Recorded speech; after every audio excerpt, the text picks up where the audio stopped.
SM star Marathi. Kavathemahankal नगरपंचायतने आडमुठे धोरण राबवत मांडलाय नागरिकांच्या आरोग्याशी खेळ। टक्केवारीचा मेळ जोमात तर विकासाच्या मूलभूत सुविधा कोमात। हिंगणगाव कॉर्नर कवठेमंकाळ प्रभाग क्रमांक 16 मध्ये गटारीचे संडास बाथरूमचे पाणी रस्त्यावर सोडले आहे। कवठेमंकाळ नगरपंचायतीच्या आडमुठेपणामुळे स्थानिक नागरिकांच्या आरोग्याशी खेळ मांडला आहे। नागरिकांना या दुर्गंधीयुक्त पाण्याचा खूप त्रास होत आहे। ये जा करणाऱ्या वाहनाच्या अपघातामध्ये वाढ होत असून खूप प्रवासी पडून जखमी होत आहेत। त्यामुळे गंभीर घटना घडून एखाद्याचा जीव गेल्यावर नगरपंचायत जागी होणार काय?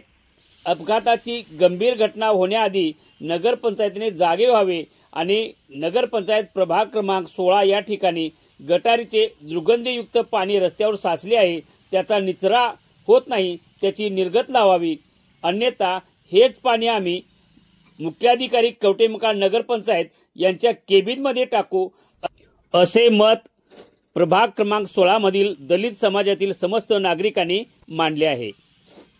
ताज्या घडामोडींसोबत अपडेट राहण्यासाठी SM स्टार मराठी न्यूज चॅनलला सबस्क्राइब करा। बेल आयकॉन दाबायला विसरू नका, म्हणजे आमचे अपडेट तुमच्यापर्यंत पोहोचत राहतील।